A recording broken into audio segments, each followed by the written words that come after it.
That's quite the car you ride there. How does someone like you end up with something like this? Excuse me? Cars like this don't usually belong to people like you. What exactly do you mean by that? Let's start with license and registration. Can I know why you're asking? Because cars like this get stolen all the time, usually by your type. Bodycam footage begins before the accusation. It begins with a quiet moment. Mid-afternoon sun hanging high over a suburban gas station just off the highway. The kind of place where commuters stop between court sessions, business meetings, and the long drive home. Cars pull in and out. Gas pumps click. A receipt printer buzzes. Routine? Normal. Nothing unusual. At pump number 6 sits a metallic gray Lamborghini Urus. Its polished frame reflecting the sunlight like liquid steel. The kind of vehicle that turns heads even when it's parked. Nearly $500,000 of Italian engineering. And standing beside it, a black man in his late 50s. Tall. Calm. Wearing a dark tailored suit jacket despite the heat. White shirt. No tie. He holds the gas pump handle casually as the fuel flows into the luxury SUV.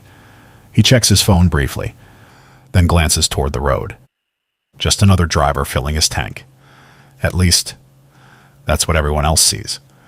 But across the street, a patrol cruiser slows down. Inside the vehicle, the officer's body camera activates automatically as he opens the door. Boots hit the pavement. The body cam shakes slightly as he begins walking toward the gas station. His eyes lock onto the Lamborghini first, then the man beside it. The officer pauses for a second, then mutters under his breath, "Yeah, that doesn't look right." He crosses the lot. Direct, purposeful, no greeting, no hesitation. The man notices the officer approaching and removes the pump from the tank, placing it back into the holder. The officer stops a few feet away, hands resting on his belt, eyes scanning the vehicle. Then the man. Then the vehicle again. Finally, he speaks. "That's your car?" The man looks at him calmly. "Yes." The officer tilts his head slightly. "You serious?" "Yes." The officer circles halfway around the Lamborghini slowly, like he's inspecting evidence. "How does a guy like you end up with something like this?" The words hang in the air. Heavy. Loaded. The man watches him. "What do you mean by that?" The officer gestures at the SUV. "This is a Lamborghini Urus." "I'm aware. $500,000 car." "Yes." The officer folds his arms. "And you're telling me it's yours?" "Yes." The officer laughs, not loudly, but enough for nearby customers to hear. "Yeah, I don't buy that." The man keeps his tone calm. "Are you accusing me of something?" "I'm asking questions." "What questions?" "How someone like you can afford a Lamborghini?" There it is. Direct. No attempt to hide it. The man's expression tightens slightly. "My finances are not your concern." "They are if this vehicle is stolen." "It isn't." "Then you won't mind proving it." The man exhales slowly. "Do you have a lawful reason to detain me?" The officer steps closer. "You people always get defensive." "You people?" "You heard me." A couple at the next pump glance over. The tension has become visible. The officer points toward the SUV. "Guys like you don't usually drive cars like this." "What does that mean?" "It means something doesn't add up." The man studies him.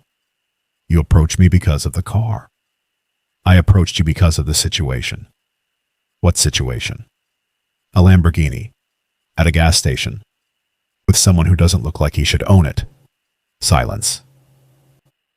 The man slowly reaches into his pocket. "Don't move," the officer snaps. "I'm getting my keys." "Slow." The man lifts the key fob, presses a button. The Lamborghini lights flash. The mirrors fold inward. Proof. The officer's expression doesn't change. "That proves access," he says. "Exactly.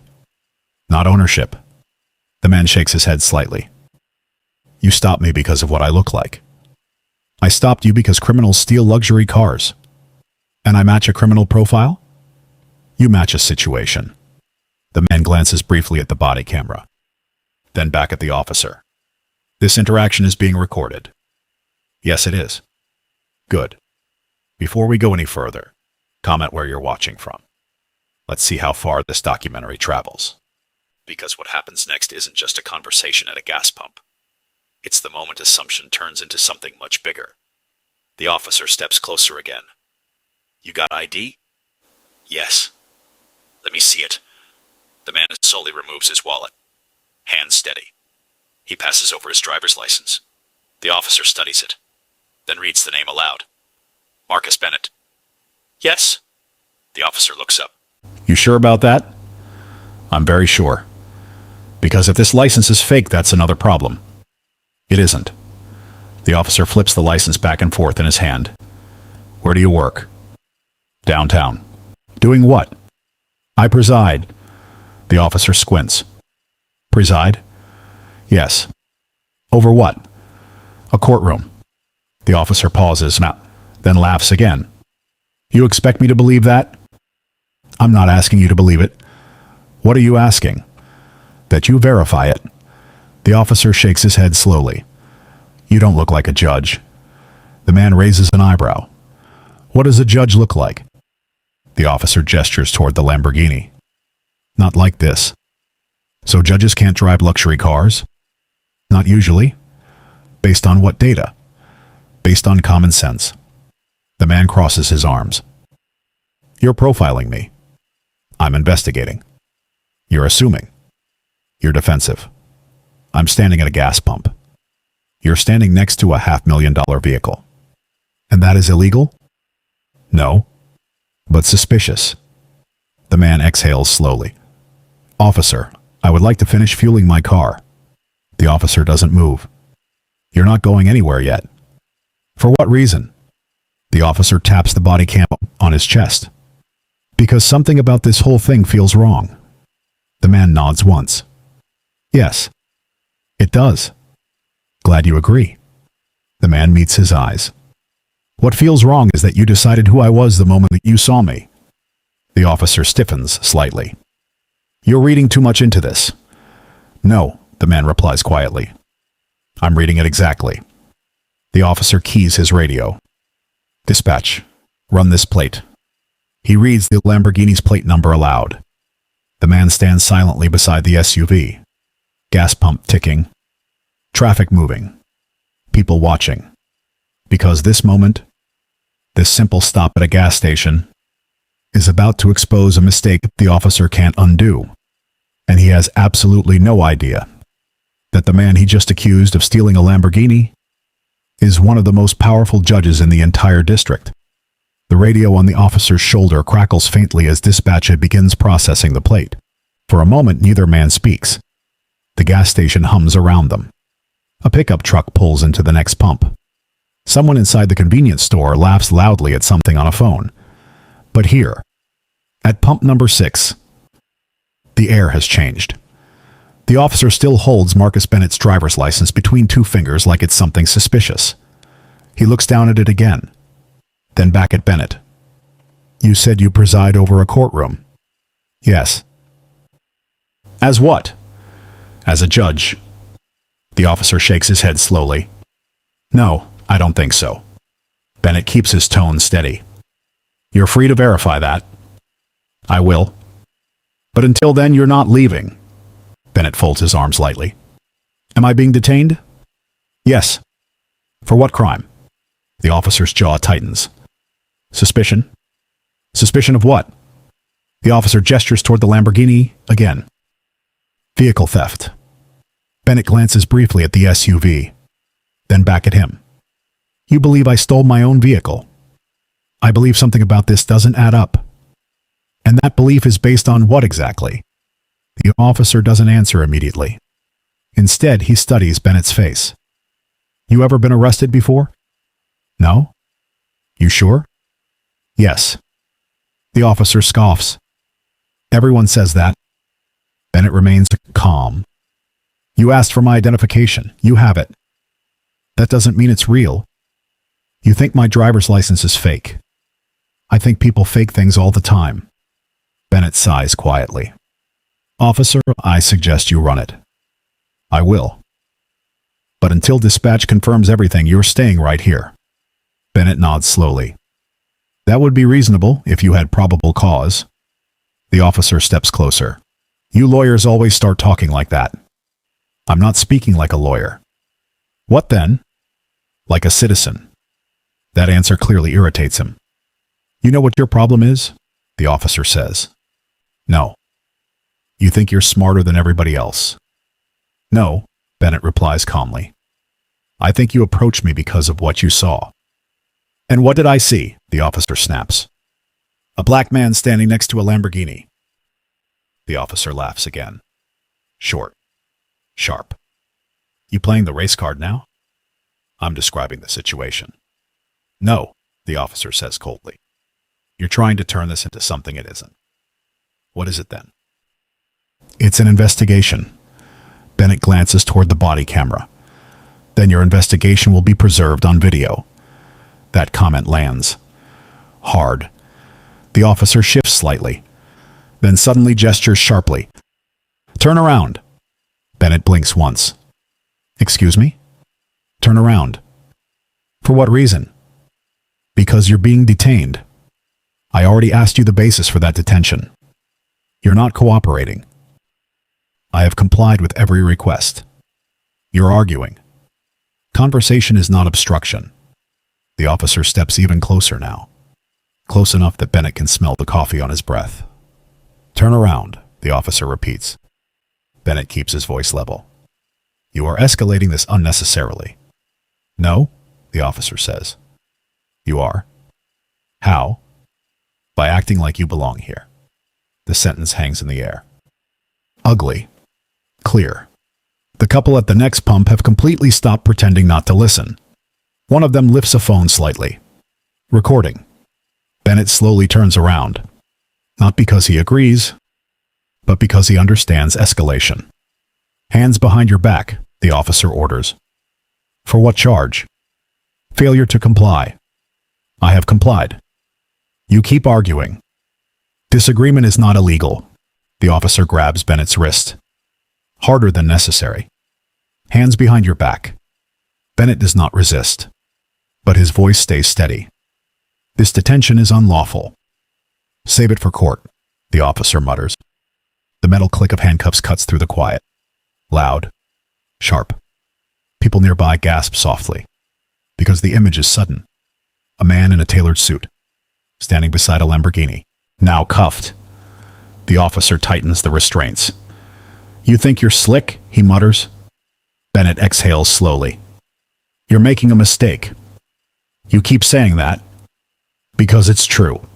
The officer begins guiding him toward the patrol car. You know how many stolen luxury vehicles we recover every year?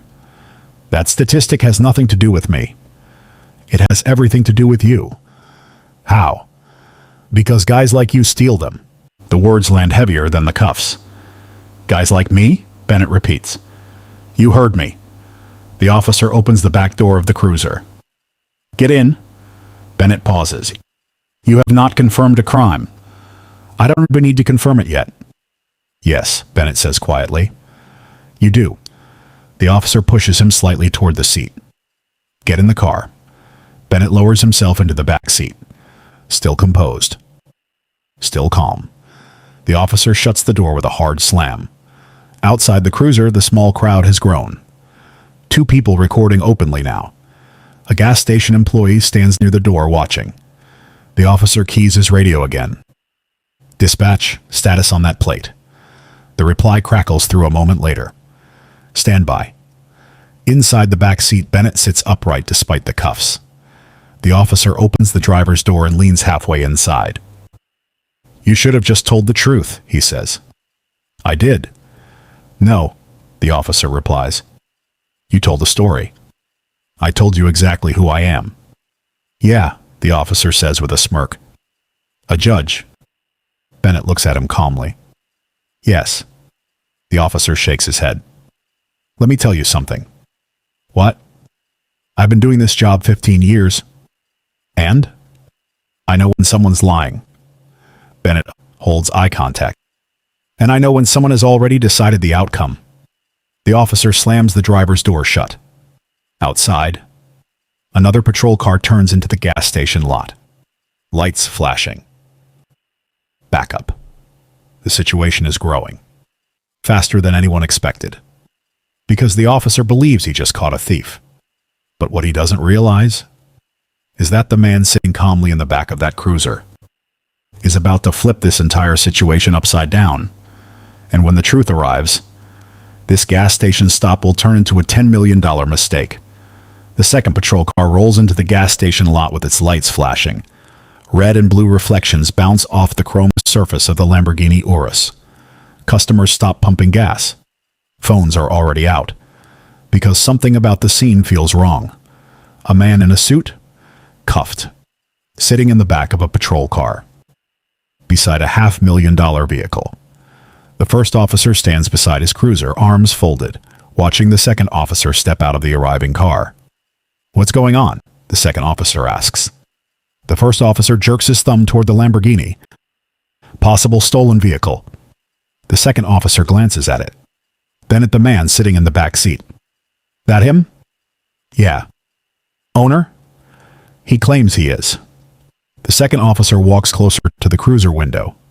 Inside, Marcus Bennett sits upright, hands cuffed behind his back. Composed. Completely calm. The second officer studies him for a moment. "You mind if I ask what happened here?" he says through the glass. Bennett's voice remains steady. "I was fueling my car." "And?" "Your colleague decided I must have stolen it." The first officer cuts in quickly. "That's not what I said." "You implied it repeatedly," Bennett replies. The second officer glances between them. "What triggered the stop?"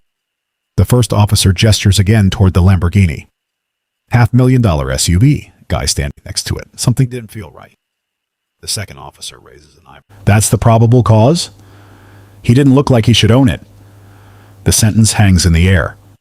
Uncomfortable. Even the second officer notices it. "What does that mean?" he asks carefully. The first officer shifts. "You know what I mean."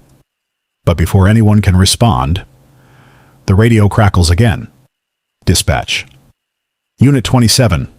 We have a return on the vehicle plate." The first officer reaches for his shoulder mic. "Go ahead." "Vehicle is registered to Marcus Bennett." The first officer glances toward the cruiser window, then back to the Lamborghini. "Registered owner confirmed?" "Affirmative." The second officer folds his arms slowly. But dispatch continues. "And Unit 27. The radio pauses. "You might want to uncuff him." The first officer frowns. "Why?" Another pause. Then dispatch speaks again. "Registered owner, Marcus Bennett, United States District Court Judge." Silence. Complete. Heavy. The second officer slowly turns his head toward the first officer. "You cuffed a federal judge?" The words hit harder than the handcuffs did. The first officer's face tightens. "That database could be wrong." Dispatch answers immediately. "Negative, confirmed through Federal Judicial Directory." The second officer exhales slowly. "Oh man." Inside the back seat, Judge Bennett simply watches. Calm. Patient. Like he already knew this moment would come. The first officer opens the rear door of the cruiser. Bennett looks up at him. "You may remove the cuffs now," he says quietly. The officer hesitates. But with multiple phones recording now, he reaches forward. The metal click echoes again. The cuffs come off. Bennett slowly brings his hands forward, rubbing his wrists once. Red marks circle the skin. He steps out of the patrol car, straightens his jacket, and looks directly at the officer. "You detained me," he says calmly. "Yes." "You accused me of stealing my own vehicle." "I suspected." "You said people like me don't drive cars like this." The officer says nothing. The crowd is silent now. Listening. Watching. Recording. Bennett gestures slightly toward the Lamborghini. "That vehicle is registered in my name." The officer clears his throat.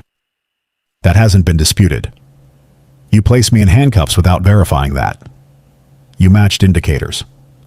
Bennett tilts his head slightly. "Indicators of what?" The officer doesn't answer. "Because now the statement sounds worse than it did before. You said I didn't look like someone who could afford this car." Still silence. You said people like me steal vehicles like this. The second officer looks uncomfortable now. The first officer stares at the ground briefly. You detained me, Bennett continues, without probable cause. No anger. No raised voice. Just facts. Which makes them heavier. You did not verify my identity before applying restraints. The officer glances toward his body camera. Still recording. Still blinking red. And you did all of it, Bennett says quietly, because of what I look like standing next to a Lamborghini. The officer swallows. That wasn't the reason. Then what was? No answer. Bennett nods slowly. Exactly. The second officer finally speaks. Sir, it appears there was a misunderstanding. Bennett turns toward him. A misunderstanding requires uncertainty. He gestures calmly toward the first officer. This was certainty. The crowd murmurs quietly. Phones capturing everything. Because now the power dynamic has flipped. Minutes ago, Bennett was sitting in handcuffs. Now, two officers stand in front of a federal judge explaining themselves. Bennett reaches into his pocket slowly. Both officers tense instinctively. He pauses, raises an eyebrow. Relax, he says calmly. It's a business card. He hands it to the second officer. My chamber's contact information. The officer accepts it carefully. Bennett's gaze returns to the first officer. You understand the gravity of what just happened. The officer finally responds. I was doing my job. No, Bennett says quietly. You were making assumptions. The words cut clean. You assumed I couldn't afford this vehicle. You assumed I must have stolen it. You assumed I didn't belong here. Each sentence lands heavier than the last. And every single one of them is captured on body camera. Captured on smartphones. Captured by witnesses. The officer's confidence has completely disappeared now. What happens next, Bennett continues calmly, will be handled properly. The officer looks up. What does that mean? Bennett glances toward the Lamborghini, then back at him. It means accountability. The crowd murmurs louder, because everyone now understands. This was not a misunderstanding. It was profiling, and it was recorded from beginning to end. Bennett walks back toward the Lamborghini, opens the door, then pauses, turning back one last time. You thought a man like me couldn't afford this car? The officer says nothing. Bennett nods once. And now, he says calmly, you're about to learn how expensive that assumption can be. He closes the door. The Lamborghini engine starts with a low growl. And in that moment, the officer finally realizes something. This wasn't just a bad stop. It was the beginning of a $10 million lawsuit. And if you're watching this documentary, subscribe. Because what happens next doesn't just expose one officer's mistake. It reveals how fast bias can destroy a career. The gas station returns to normal faster than anyone expects. Cars pull away. Receipts print. Engines start. But the moment that happened at pump number 6 does not disappear. Because cameras were rolling. Body camera. Phone cameras. Security cameras. And every second of the encounter exists now on video. Judge Marcus Bennett drives away from the gas station in silence. The Lamborghini Urus glides smoothly onto the highway, the engine barely making a sound. Inside the vehicle, Bennett keeps both hands steady on the steering wheel. Not angry, not shaken, just thinking. Because what happened was not simply rude. It was not simply embarrassing. It was illegal. False detention. Unlawful restraint. Racial profiling. And it was all recorded.